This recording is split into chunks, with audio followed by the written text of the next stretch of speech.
So या lecture मध्ये आपण डेसिमल रिप्रेझेंटेशन जे आहे म्हणजे दशांश रूपामध्ये कशी मांडणी करायची ते आपण या ठिकाणी बघणार आहोत रॅशनल नंबर संदर्भात. पहिले एक्झाम्पल आहे आपल्याकडे 7/6. आता याच्या एकूण मी तुम्हाला 3 मेथड शिकवणार आहे. तर पहिल्या 2 मेथड्स जे आहेत ह्या थोडा लॉंग असतील. तिसरी जी आहे ती थोडीशी टफ आहे, मात्र अतिशय जर तुमची प्रॅक्टिस चांगली असेल तर तुम्ही तिसऱ्या मेथडने सुद्धा करू शकता. आता माझ्याकडे 3 गणित आहेत, मी 3 वेगळ्या वेगळ्या पद्धतीने करून दाखवणार आहे. ठीक आहे. पहिलं गणित आहे 7/6. याला मी भागाकार पद्धतीने काय करतो, सॉल्व्ह करण्याचा प्रयत्न करतो. पहा 6 जे आहे त्यांना आपल्याला कशाला डिवाइड करायचं आहे, 7 ला डिवाइड करायचं आहे. ओके. सो 6 1 जा 6. 7 मधून 6 जर आपण मायनस केले तर रिमेनिंग किती राहतील 1. त्यानंतर आता तुम्हाला माहिती आहे पुढे अंक आहे का नाही. पुढे अंक नसेल तर आपण काय करतो बरं, दशांश चिन्ह द्यायचा आणि टप्प्याटप्प्यानं फक्त किती शून्य घेत चालायचं, सिंगल 0 कॅरी करत चालायचं. त्यानंतर 6 1 जा 6. 10 मधून 6 सबस्ट्रॅक्ट झाले किती राहतील 4. प्रत्येक टप्प्यावर मी तुम्हाला सांगितलं किती 0 कॅरी करायचा, फक्त सिंगल 0 कॅरी करायचा. 6 6 जा 36. सबस्ट्रॅक्शन केलं किती आलं 4. पुन्हा 0. 6 6 जा 36. पुन्हा शिल्लक किती राहतील 4. आता जर आपण पाहिलं तर प्रत्येक वेळेस आता रिमेनिंग म्हणजे बाकी किती राहिली 4. 4 बाकी राहत आहे आणि 6 हा जो अंक आहे याचं काय होत आहे, रिपिटेशन होत आहे. आणि त्यामुळं त्याला डेसिमल रिप्रेझेंटेशन करताना आपण काय करायचं 1.1 आणि 6 हा जो अंक कंटिन्युअसली रिपीट व्हायला. ओके. सो त्याला आपण काय करायचं या ठिकाणी अप्पर केस मध्ये सिंगल डॉट न रिप्रेझेंट करायचं है ना.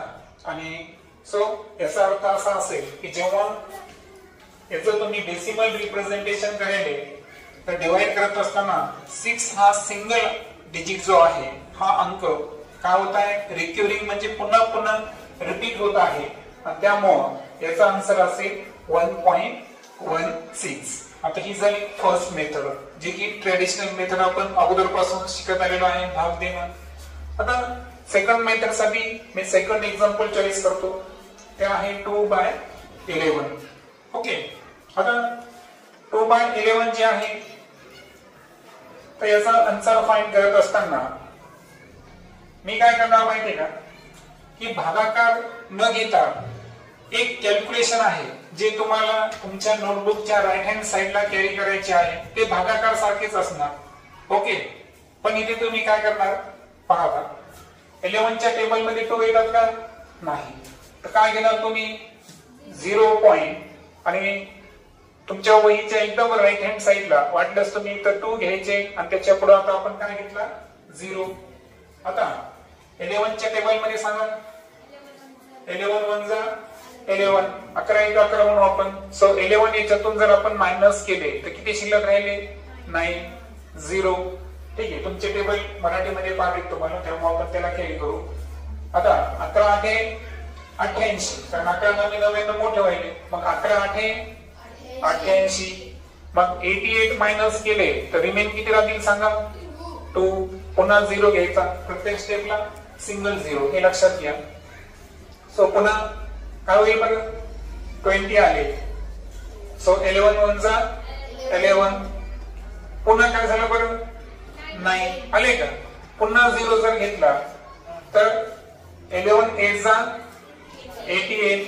पुन्हा शिल्लक किती राहिले 2. आता हे तुम्ही रफ मध्ये कॅल्क्युलेशन केलं पण इथं तुमचं आन्सर जे आहे हे कंटिन्युअसली का व्हायला 1818 हा काय व्हायला रिपीट व्हायला. आता मला सांगा इथं एक अंक रिपीट व्हायला का बरं नाही, इथं किती अंक रिपीट व्हायले 2 अंक रिपीट व्हायले.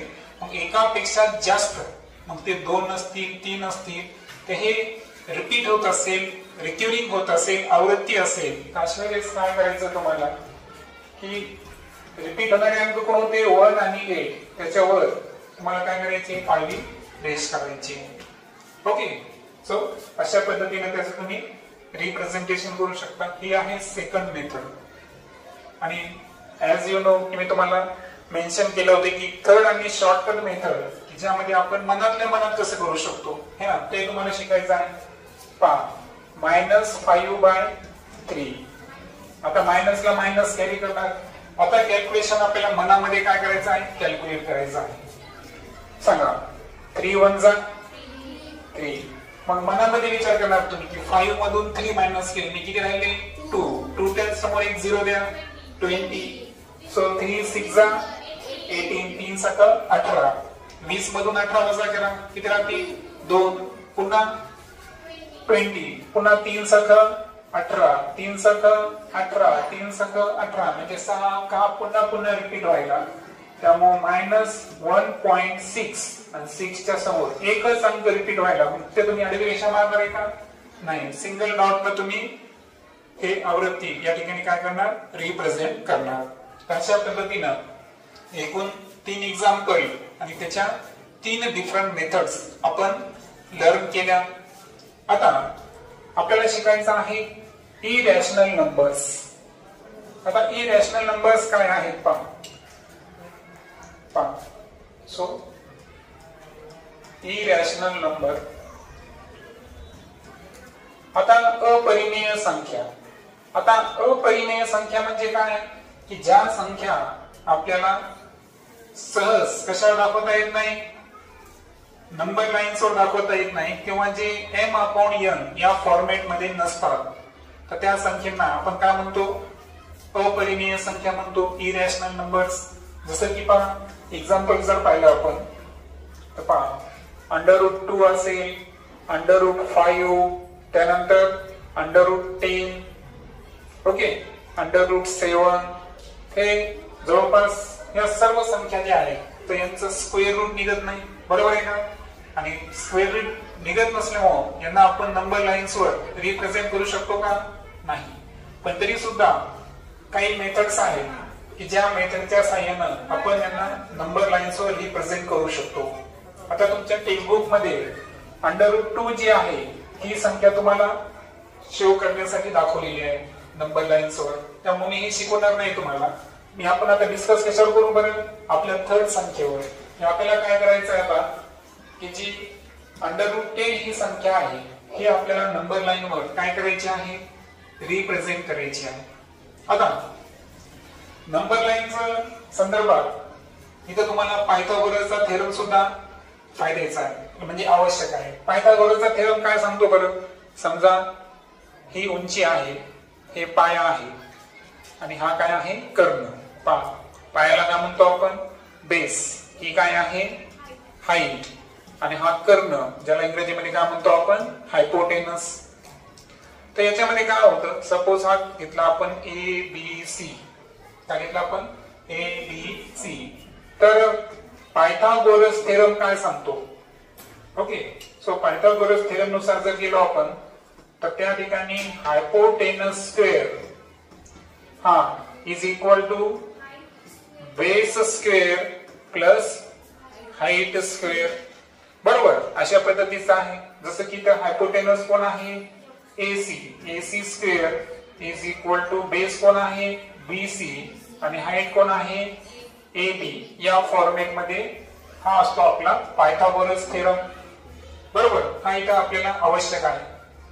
त्यानंतर दुसरं एक लक्षात घ्यायचं आहे की √10 हा जो नंबर आहे ना तर याच्यामध्ये आपल्याला अगोदर फाइंड करायचंय की याच्यामध्ये ही √10 कोणत्या दोन वर्ग संख्यांची बेरीज आहे.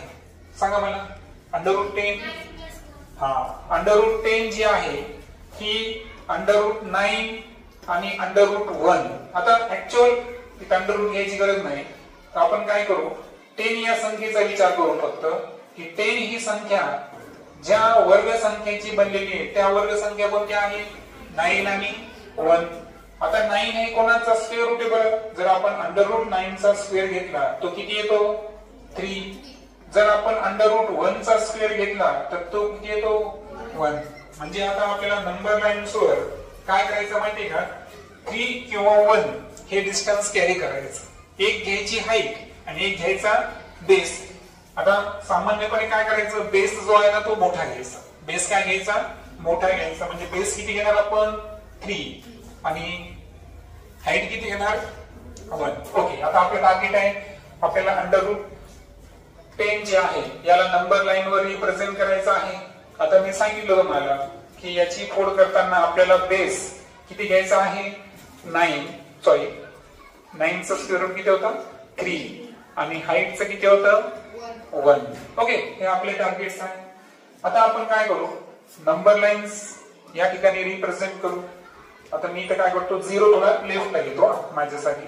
ठीक आहे, इथे मी -1 घेतो, इथे +1 +2 +3 आणि +4. आता मी +4 पर्यंत काय घेतलं बरं, कारण माझा बेस कुठे आहे, 3 आहे. आता मला सांगा 3 चा स्क्वेअर काय आहे, 9 आणि 4 चा स्क्वेअर किती आहे, 16. मग आता मला सांगा 9 आणि 16 म्हणजे 3 आणि 4 च्या मध्ये इथं कुठेतरी ती संख्या आहे. आपली जी √10 संख्या कुठे आहे, ही 9 च्या अलीकडे असू शकते का, नाही. कारण 3 म्हणजेच काय आहे, √9 आणि 4 म्हणजे काय आहे, √16. म्हणजे आपला जो √10 आहे तो 3 आणि 4 च्या काय आहे, मध्ये आहे. हे त्याचं पोझिशन. आता यासाठी तुम्हाला काय करायचं मला सांगा. आता सपोज आता आकृतीमध्ये आपण बेस काय घेतला होता, BC. आता सपोज आपण कन्सिडर करू की O पॉइंट जो आहे हा आहे C पॉइंट. कोणता पॉइंट आहे, C. आणि 3 नंबरला आपण A पॉइंट कन्सिडर करू, हा आहे आपला ओरिजिन. सॉरी चुकलं माझं. हा, तर 0 पॉइंट हा ओरिजिन आहे. पण ओरिजिनला मी इथं काय करतो माहितीये का, ठीक आहे, इथं O न कन्सिडर करतो. हे लक्षात पण तुम्हाला आता नंबर लाईन्स वर नंबर्स खाली द्यायचे असतात आणि जे पॉइंट त्याला डिनोट करतात ते वरी द्यायचे असतात. आता A पॉइंट कोणता अंक डिनोट करतो, 3 आणि O पॉइंट कोणता डिनोट करायला, 0. आता आपल्याला हाईट 1 घ्यायची. मी काय करतो, तुम्ही तुमची स्केल घ्यायची. काय घ्यायची, स्केल. आणि स्केलनं काय करायचं तुम्हाला की A पॉइंट वर एक परपेंडिक्युलर काढायचा आहे आणि या परपेंडिक्युलर वर सपोज हा आहे 1, हा आहे 2. आता आपल्याला घेणं देणं कोणाशी, फक्त आपली हाईट किती सांगा, 1. म्हणजे आता पाहिजे इथं A नाव दिलं, इथं O नाव दिलं. हे याला मी काय नाव देतो माहिती का, याला नाव देतो मी B. काय नाव दिलं मी, B. आता B पॉइंट काय रिप्रेझेंट करायला, 1 हे डिस्टन्स रिप्रेझेंट करायला. आता आपल्या आकृतीमध्ये जर पाहिलं तर सांगा OA हे डिस्टन्स किती बरं आपल्याकडे, 3. 0 पासून A किती डिस्टन्सला आहे, 3. A पासून B किती डिस्टन्सला आहे, 1. क्लिअर, हे जरा क्लिअर. आता आपल्याला काय करायचं, या दोघांना जोडून घ्यायचं आहे. ओके, आता मी याला जोडून घेतलं म्हणजे इथं वाटलंच लिहितो मी की मी काय जॉईन केला, जॉईन OB. मी OB जॉईन केला. आता OB जे जॉईन केला ह्याच्यात काय झालं बरं इथं, आता इथं काय झालं की हा जो OA होता याचं डिस्टन्स किती घेतलं बरं मी, 3. तर हा आपला काय सांगा, काय तो आपला बेस. त्यानंतर हे AB जे अंतर आहे ते मी किती घेतलं, 1. ही काय आपली हाईट. आणि त्यानंतर हे जे कर्ण काढला मी, कर्णाला काय म्हणतो इंग्रजीमध्ये आपण, हायपोटेनस. काय म्हणतो, हायपोटेनस. आता हे जे हायपोटेनस तुम्ही काढलं याचं डिस्टन्स आपल्याला मेजर करायचं आहे. मग आपण कशाला मेजर करणार सांगा, पायथागोरस थेरम नुसार. काय सांगतो थेरम बरं पायथागोरस, काय करायचंय तुम्हाला, हायपोटेनसचा स्क्वेअर घ्यायचा, त्यानंतर बेसचा स्क्वेअर घ्या आणि त्यामध्ये हाईटचा स्क्वेअर घ्या, ऍड करा. सांगा हायपोटेनस कोणी आपलं, OB square is equal to base कोणी आपला, AB नाही ना, AO स्क्वेअर प्लस हाईट काय आपली, AB. सांगा AO चं माप किती होतं, 3 चा स्क्वेअर. AB चं माप किती आहे, 3 चा स्क्वेअर 9 आणि 1 चा स्क्वेअर 1 इज इक्वल टू किती आलं, 10. पहा आता काय झालं, OB स्क्वेअर बरोबर 10 आला. तर यावरून OB जर काढायचा असेल तर काय घ्यावं लागेल बरं आपल्याला, √10. आपल्याला काय फाइंड करायचा होता, √10. म्हणजे इथं जे माप आलं ते किती आलं बरं कर्णाचं, √10. यानंतर तुम्हाला कंपोज घ्यायचं आहे, ज्याच्यामध्ये तुम्ही काय लावता, पेन्सिल आहे ना, कर्कटक म्हणता, एक साईडला पेन्सिल आहे. तर जे टोक आहे एक इथं द्यायचं तुम्हाला. इथून काय करायचं, इथपर्यंतचं अंतर मेजर करायचं तुम्हाला. तो वाढवत वाढवत कुठपर्यंत न्यायचा आहे, बी पॉइंट पर्यंत न्यायचा. बी पॉइंट वरून तुम्हाला काय करायचंय, इथं एक चॉक मारायचा. मारला एक चॉक, असा चॉक मारल्यावर इथं एक पॉइंट तुम्हाला फाइंड झाला. सपोज हा पॉइंट आहे सी. कोणता पॉइंट आहे, सी. आणि ही जी सी संख्या आहे इट इज नथिंग बट, ते काय आहे, √10. काय आहे ते, √10. अशा पद्धतीनं आपण नंबर लाईन्स वर काय शो केलं, इरॅशनल नंबर शो केलं. ओके.